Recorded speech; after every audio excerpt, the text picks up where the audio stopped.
Reserve forest പ്രഖ്യാപിച്ചുകൊണ്ട് ഇടുക്കി ചിന്നക്കനാൽ മേഖലയിൽ കൂടുതൽ വനമേഖല കൂട്ടിയെടുക്കുവാൻ ഡിപ്പാർട്ട്മെന്റും സംസ്ഥാന സർക്കാരും ശ്രമിക്കുകയാണെന്ന് ഇടുക്കി MP അഡ്വക്കേറ്റ് ഡീൻ കുര്യാക്കോസ് ചിന്നക്കനാൽ കോൺഗ്രസ് മണ്ഡലം കമ്മിറ്റിയുടെ നേതൃത്വത്തിൽ നടന്ന സ്വീകരണ യോഗത്തിൽ സംസാരിക്കുകയായിരുന്നു അദ്ദേഹം. വന്യമൃഗശല്യം കേരളത്തിൽ തന്നെ അതിരൂക്ഷമായ പ്രദേശമാണ് ചിന്നക്കനാൽ മേഖല. സാധാരണ ജനങ്ങൾക്ക് ജീവിക്കുവാൻ കഴിയാത്ത സാഹചര്യമാണ്. സർക്കാർ സംവിധാനത്തിൽ നിന്നും വേണ്ടത്ര പ്രതിരോധ പ്രവർത്തനങ്ങൾ ഉണ്ടാകുന്നില്ല. ഇതോടൊപ്പം ചിന്നക്കനാൽ മേഖലയിൽ റിസർവ് ഫോറസ്റ്റ് പ്രഖ്യാപിച്ചുകൊണ്ട് വനമേഖല വർദ്ധിപ്പിക്കുവാൻ ഡിപ്പാർട്ട്മെന്റും സർക്കാരും ശ്രമിക്കുകയാണെന്ന് ഇടുക്കി MP ഡീൻ കുര്യാക്കോസ് പറഞ്ഞു. ഇന്ത്യൻ നാഷണൽ കോൺഗ്രസ് ചിന്നക്കനാൽ മണ്ഡലം കമ്മിറ്റിയുടെ നേതൃത്വത്തിൽ നടന്ന സ്വീകരണ യോഗത്തിൽ സംസാരിക്കുകയായിരുന്നു അദ്ദേഹം.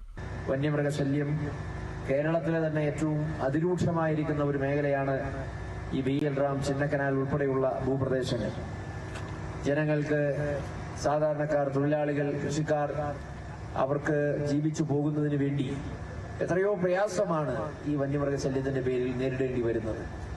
എന്നാൽ സർക്കാർ സംവിധാനത്തിൽ നിന്നും വേണ്ടത്ര വിധത്തിലുള്ള പ്രതിരോധ പ്രവർത്തനങ്ങൾ ഉണ്ടാവാത്തത് വഴി വലിയ ബുദ്ധിമുട്ടിലാണ് ജനങ്ങൾ ജീവിക്കുന്നത്.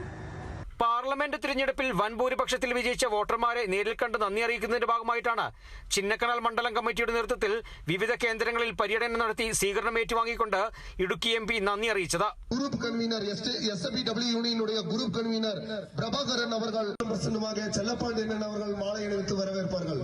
அட்வொகேட் டீன் குரியாக்கோஸ் அவர்களுக்கு மாலை அணிவித்து வருக வருக என வரவேற்பார்கள். ரமேஷ் அவர்கள் அட்வொகேட் டீன் குரியாக்கோஸ் அவர்களுக்கு மாலை அணிவித்து வரவேற்பார்கள்.